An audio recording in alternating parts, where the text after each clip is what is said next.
Hello. I'm happy to be presenting for this conference. So I study self-compassion and I teach people how to be more self-compassionate. And the reason I'm so passionate about self-compassion is because I've really found in my experience, both teaching people and also conducting research on self-compassion, that it's one of the most powerful tools we have at our disposal to deal with difficult thoughts and emotions. All right. So maybe just let me explain a little bit about what self-compassion is and talk briefly about the research. And then my colleague, Chris Germer here, who's co-developed the Mindful Self-Compassion program with me, is going to talk a little bit about how we can use self-compassion to deal specifically with OCD. So what is self-compassion? Well, really the easiest way to think of what self-compassion is simply treating yourself like a good friend. When you're struggling or having a difficult time, giving yourself the same kindness, care, concern, the same patience and attention that we normally give to our friends when they're suffering.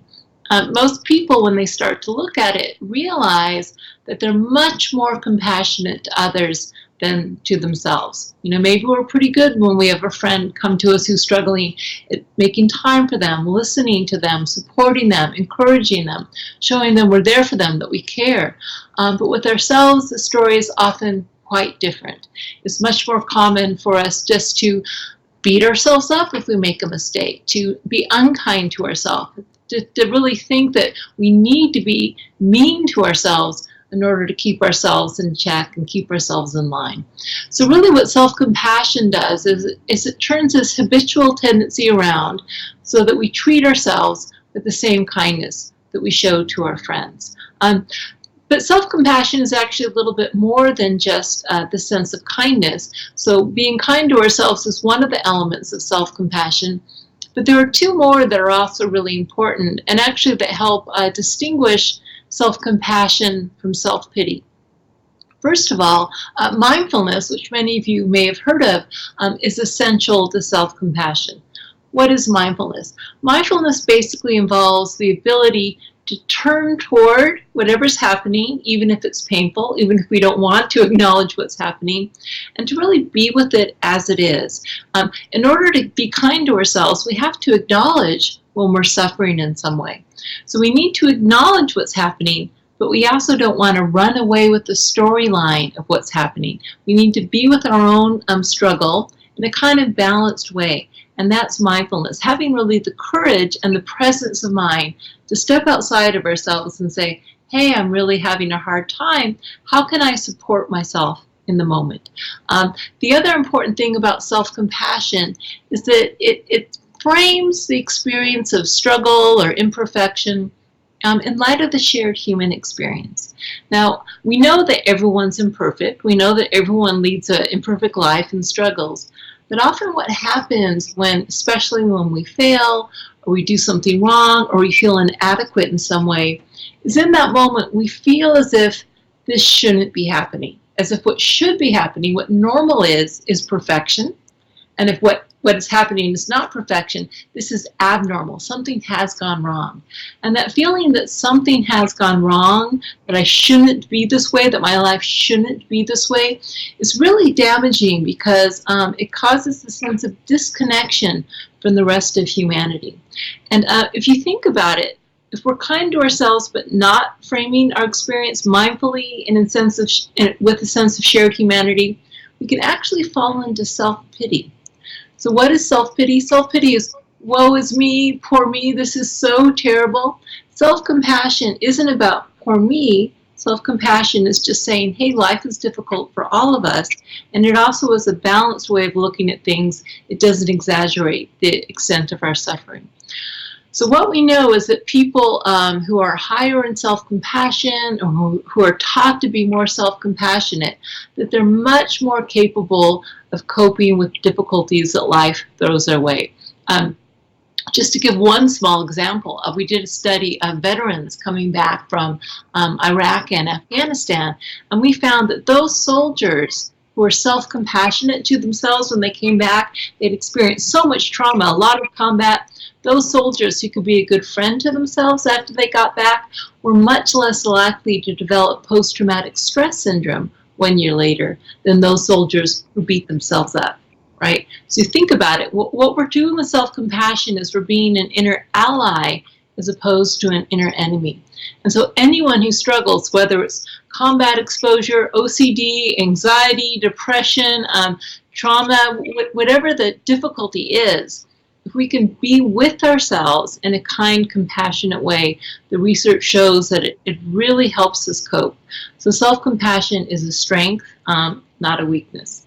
I also just want to mention briefly, there's a lot of misconceptions people have about self-compassion that prevent them from adopting this supportive stance toward themselves. One is that they think it's weak, which we know isn't true. Another big one is people think will undermine their motivation. People really believe they need to be harsh with themselves to get themselves to try to motivate themselves to reach their goals. And in fact, we used to have this belief about our children. We used to believe, spare the rod, spoil the child. Unless we use harsh corporal punishment with our children, they're going to be spoiled. We've moved beyond that in the parenting realm, but we often haven't moved beyond that in terms of how we treat ourselves.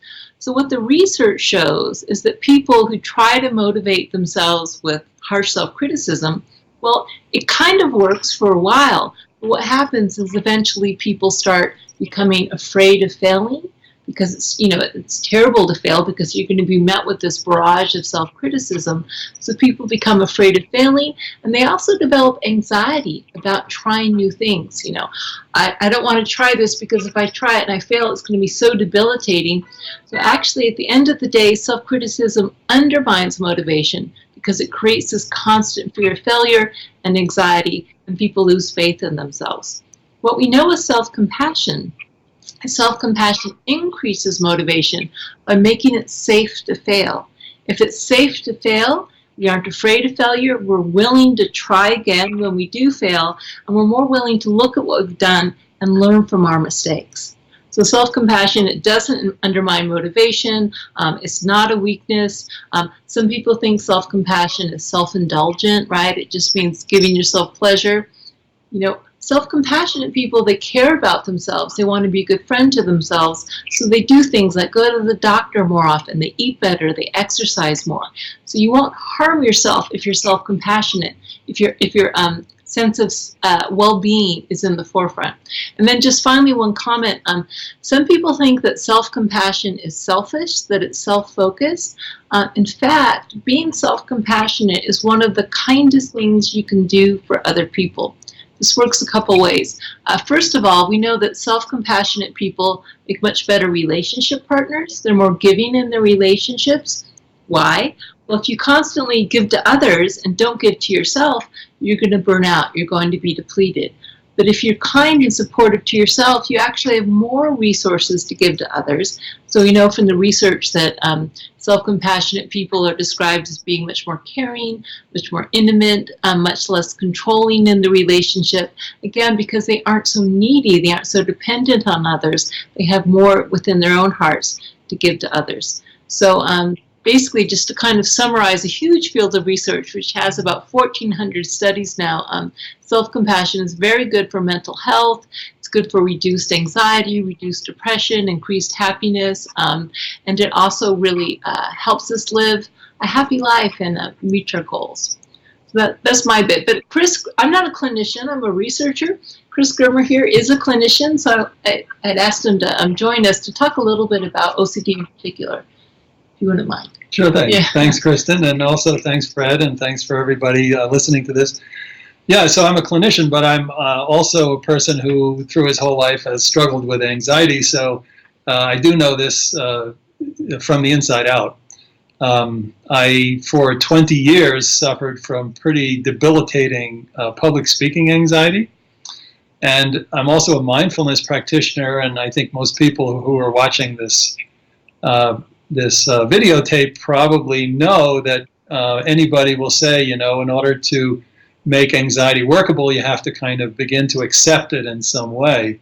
Well, I also know from personal experience that's a really tall order. So even as a clinical psychologist, trying to open to public speaking anxiety didn't work for me. In other words, to create space for the anxiety and so forth, until I learned self-compassion. And then, pretty soon after that, I started getting enormous relief from self-compassion. I believe, Fred, you were also sharing this with your own struggles with anxiety. So actually, from the inside out, I know a lot about anxiety. And so I would like to share a little bit some tips that might be helpful to the people watching this video. First of all, OCD, obsessions and compulsions and so forth, are often an attempt to control anxiety, and that's not our fault. And in fact, probably the first message from self-compassion is, it's not your fault. Most people, first of all, feel that it is their fault, but it is not their fault. It comes from, we come by it honestly. It's either our genetics or the training in the brain, or somehow it's been reinforced through various, conditions of our lives.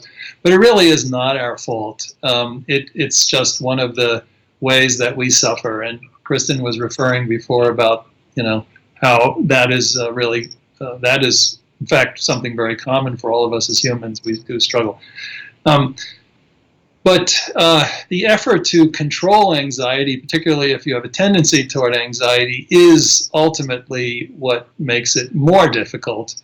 But the alternative, which is, well, how about not controlling anxiety? How about accepting it, being open to it, is such a tall order, And basically, anytime we do any kind of CBT work or any kind of work, ultimately we're trying to learn to open to and accept anxiety. It's really hard to do. And so there are various ways that have been developed recently for learning to be with anxiety in a way that we don't trip over it, and it just can flow through our bodies. And one of those is mindfulness. And in particular, mindfulness is about learning to work with our attention, to direct our attention in other directions, to have a more spacious awareness, non-judgmental attention, and so forth. And I have to tell you that I was practicing that throughout these 20 years of public speaking anxiety. And I wasn't able to actually do that. And when I learned about self-compassion, something new happened.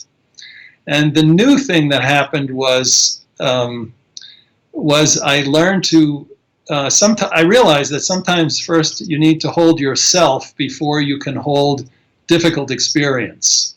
You need to be with yourself in a compassionate way before you can actually make space for whatever you're experiencing. And the reason for this is because of shame. Shame is the reason for this. So the reason I was suffering so long with public speaking anxiety is because I was trying to make room for anxiety, but that wasn't the problem. The problem was shame. The problem was I was talking about mindfulness, and I couldn't speak. And mindfulness is about, being calm and collected and balanced and so forth, and I couldn't even speak, which meant, naturally, that something was fundamentally wrong with me, that I was flawed, that I was broken, that I was incompetent, that I was a little stupid. And I couldn't face what this meant about me if I couldn't speak about mindfulness. That's shame. Shame is, there was something wrong with me. So I was looking, there's a metaphor that if you lose a key in the dark, you look for the key. Do you look for the key where the light is, or do you look for the key where it's been lost? And I was looking where the light was. I was looking at anxiety. What I didn't look at was the shame behind the anxiety, the shame that kept the anxiety going. Basically, this horrible fear that maybe something is really fundamentally wrong with me, and others will discover that when I open my mouth.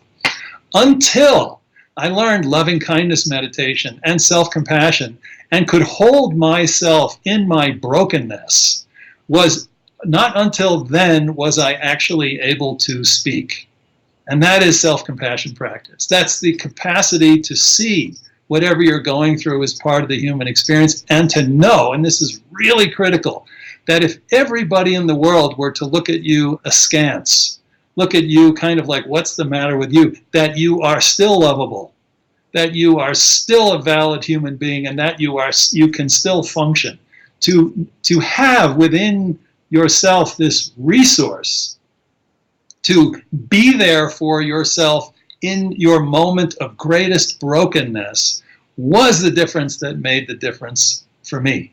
So this is an invitation to anybody struggling with OCD that actually usually we're looking at the anxiety part, but the part we're not seeing is the shame of suffering from obsessions, the shame of suffering from compulsions, and the thought that if only I could get it right, I wouldn't be suffering like this.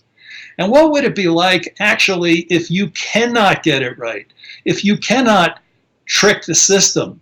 What if actually there was the solution was in an entirely different level of understanding, and that is to love yourself like crazy because you're suffering like this. Because you're suffering like this. To learn how to let your heart melt because you're suffering like this. And then to see what happens. And it puts the whole agenda on a different foundation. So we're no longer trying to, work the system, trying to fix the system. So there are two things that I think are really helpful for people to know. One is that OCD is not your fault, that actually one of the things that keeps OCD going, even when we're doing everything right, is a kind of harsh fix-it agenda, and to learn the new thing, which is to be with yourself. In other words, to regulate emotion through connection, through tender, loving care, in the same way that we care for others, and we might have been cared for when we were young, but on our own, when we meet difficulties, we can't do it. So everything that Kristin was talking about, this beautiful understanding of self-kindness and common humanity and mindfulness, is trainable. We can learn this, and OCD is not an obstacle to learning this. OCD is an opportunity to learn this because the heart is already broken. We feel broken. We say, I just don't know what to do.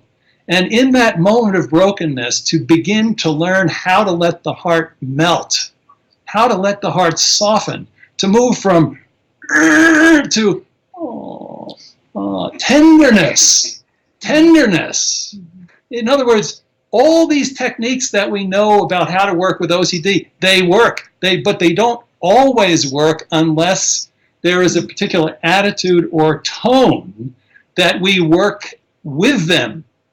And that attitude or tone is a deeply compassionate embrace, not of what we could be, but of what we are now.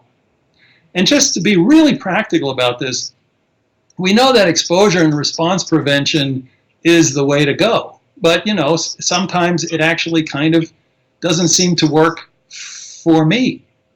And what does that mean then? I can tell you in my own struggle with public speaking anxiety, I took every single opportunity I had to do public speaking, but it didn't touch the problem. Every time I was as terrified as last time, and I did a lot of practice. I had a lot of invitations to speak. It didn't work. Why didn't it work? Because first of all, I couldn't face the shame, and because I wasn't doing it in a tender way. I was doing it in a struggling way. So what does exposure and response prevention from the perspective of self-compassion mean? And what it means is compassionate exposure, not just exposure, not just doing it again and again until miraculously the nervous system will understand this isn't something to worry about. It is actually to expose yourself to what you're afraid of in a very, very tender way, with great love for yourself and absolute awareness of how hard it is, and absolute tenderness toward your sense of failure and how this is not going to work. So literally, in this program, this Mindful Self-Compassion program that Kristin and I developed starting in 2010, what this means is there are many different pathways to self-compassion, but one of the simplest pathways, just to give you like just a little taste, is what we call soothing touch. Soothing touch. So if you're going to do exposure and response prevention, not just to kind of decide what you're going to do and do it, but what would it be like to be there with yourself in a super tender way? This is something new. What would it be like to put your hand over your heart and say to yourself something like, you know, this is really hard for me. I feel so frustrated and demoralized for having done this sort of thing so many times. It hasn't really worked for me yet. I know I'm not alone. I know I'm not alone struggling with OCD, and I'm not alone being anxious. And I know as a human being, I'm not perfect. But I'm going to do this, and I'm going to do this in a new way. I'm going to be super kind and loving to myself every step of the way. I'm going to talk to myself as I would talk to a dear friend. I will say something to myself like, you know, honey, this isn't going to work overnight, but you know what? I love you, and I'm with you. And you know what? I'm even with you if this doesn't work, because I love you just the way you are. Mm-hmm. And if you can talk to yourself in exposure and response prevention in this tender way, it's amazing what happens.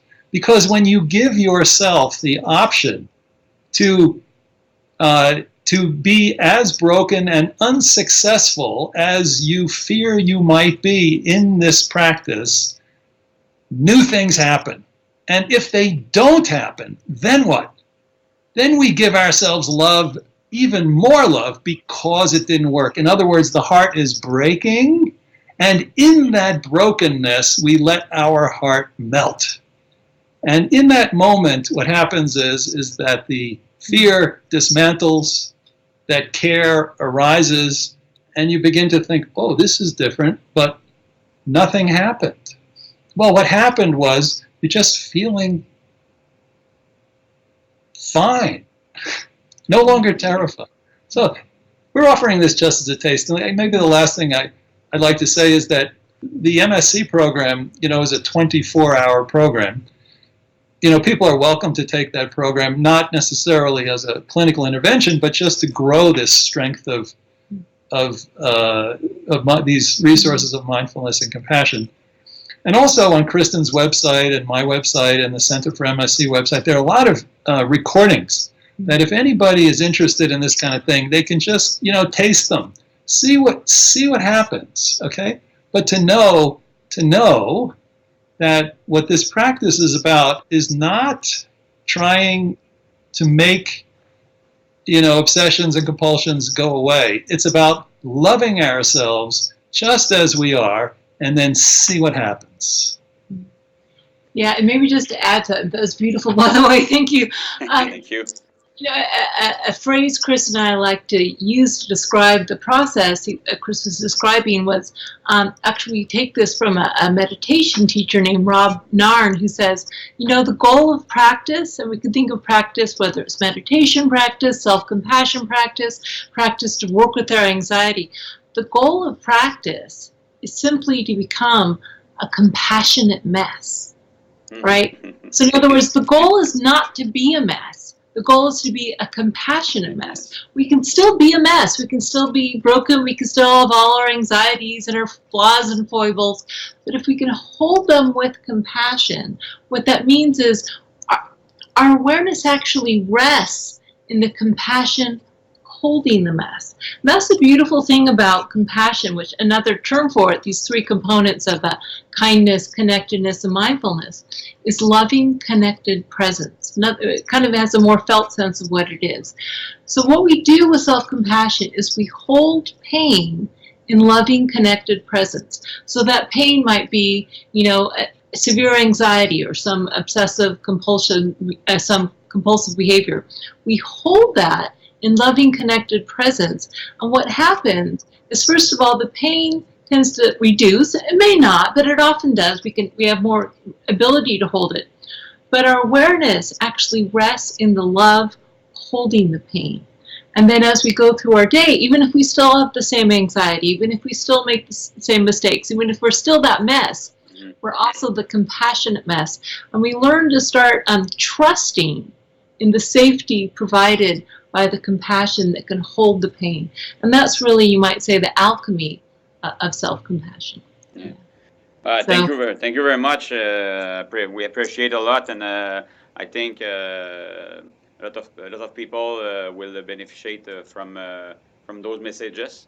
Thank you. We'll translate in French sometimes if we have somebody, because we have a translator here, so we'll translate in French sometime. But really, thank you. Just a last quick question: do you have some I would say success stories or real cases, example of people with severe OCD or anxiety or mental health problem that that you know and that benefit a lot?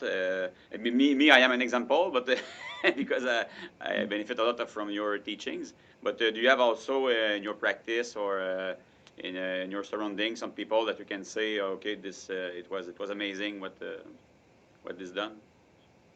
Yeah, so certainly in my practice, yeah. I mean, at this point, the self-compassion training that we do with the MSc program is for the general public. It's not a clinical intervention, you know.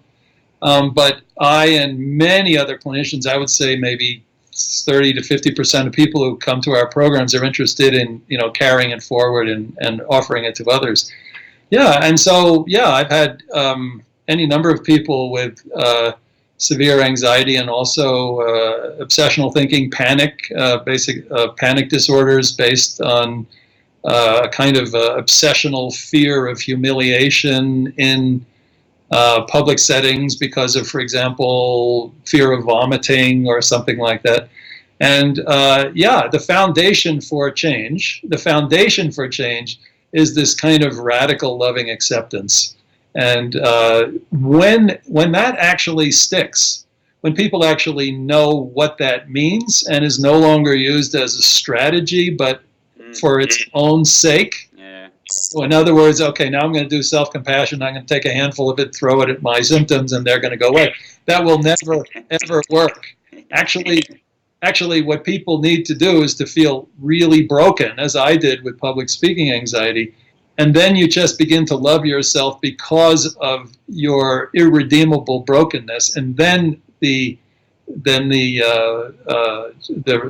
transformation happens, but it happens quite on its own.